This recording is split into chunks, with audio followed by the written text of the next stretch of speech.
दुनिया और समाज के बीच रहकर जब कोई कहता था मुझसे कि मैं बहुत खाली खाली महसूस करता हूँ, तो लगता था ज़रूर उसमें ही कोई कमी होगी। भला सबके साथ कोई खाली कैसे महसूस कर सकता है। मगर आजकल कभी कभी मुझे भी इसका अनुभव होता है, और तब उन लोगों की मनस्थिति समझ आती है जो खालीपन में ही अपनी ज़िंदगी गुजार रहे हैं। आज से 20 साल पहले तक खालीपन, अकेलापन जैसे शब्द सुनने को भी नहीं मिलते थे, केवल उनका अस्तित्व मात्र था।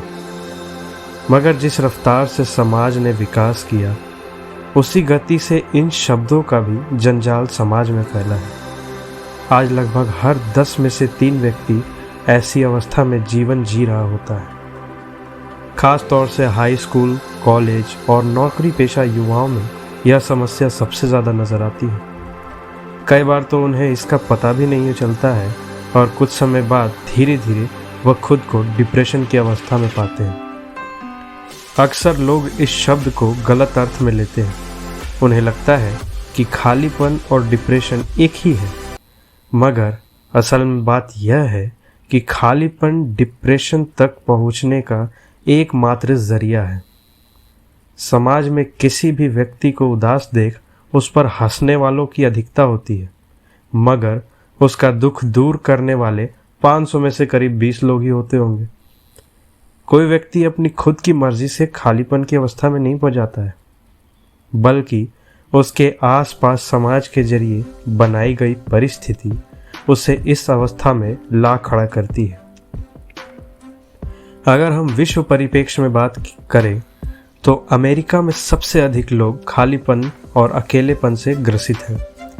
हार्वर्ड यूनिवर्सिटी के एक सर्वे के अनुसार 36% युवा इससे ग्रसित हैं, जबकि भारत में पूरी जनसंख्या में से 43% लोग इस अवस्था में हैं। बीते दिनों कोरोना काल में यह संख्या और भी ज़्यादा हो गई है। ऐसे में इससे उभरना और खुद को एक बिंदास जीवन देना बहुत ज़रूरी है। इसका एकमात्र और सबसे बड़ा इलाज अधिक से अधिक लोगों से मिलना और सामाजिक बनना है। आप जितने ज़्यादा खुश मिजाज लोगों के संपर्क में रहेंगे, आपका जीवन उतना ही खुशनुमा होगा।